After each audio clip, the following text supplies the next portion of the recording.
Әркімде бір орыс азаматы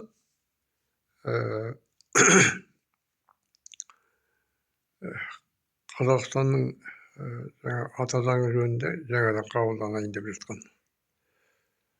Былай деп айтты.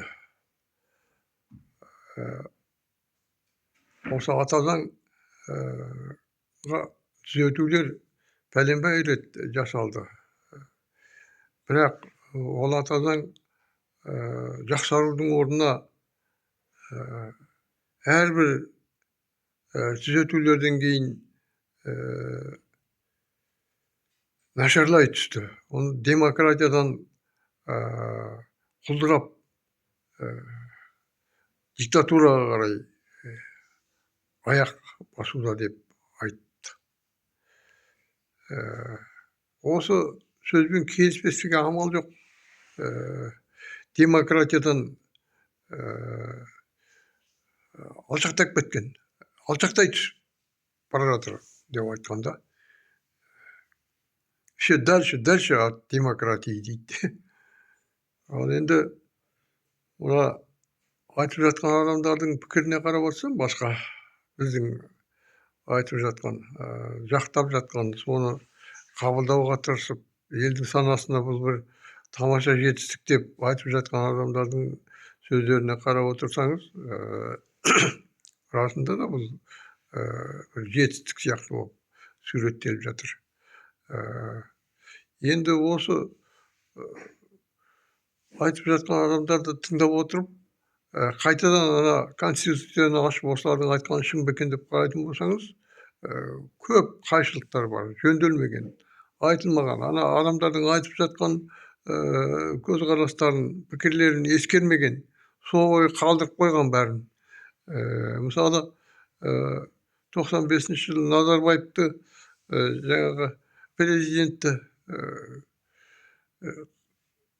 заң бұзған жағдайда оған ешқандай қылмыстық іс қолға алмайды, заң алдында жауап бермейді деген мағынадағы бап болған екен. Назарбаев өзі қабылдата баған ғой. Сол баптың жұмыс істеп тұрған соншалық, жаңағы конституцияның күшін айтайын деп отырмын мен. Оны Назарбаев орнынан түскеннен кейін де, қаңтар көтерілісінен кейін де қызып тұрған кездерде осыны жауапқа тартайық деп айтқан құқық қорғаушыларды, прокурорларды, оның істеген ісіне жаңағы оған наразы болған адамдардың арызын қарауға батпады ғой. Өйткені конституцияда жазып тастаған президентті жаңағы құқықтық жауапкершілікке тартуға болмайды деген. Не көрдіңіз бе? Қалай жұмыс істейді конституцияның күші? Ал егер ол бап болмайтын болса, Назарбаев қазір жауапкершілікке алып, оның жауапкершілікке шақырылып, қазір ол өзінің істеген істері үшін соттың алдында жауап беріп отырған болар еді. Міне конституцияның күші қандай. Мына екінші конституцияда бүгінгі қабылданайын деп отырғанда да сондай бап бар. Президент ештеңеге жауап бермейді деген. Міне көрдіңіз бе? Сіздер білесіздер, мысалы, Францияның осы бір президенті болған, қазіргі президенттің алдындағы Саркози деген. Сол заң бұзған үшін қазір сотталды.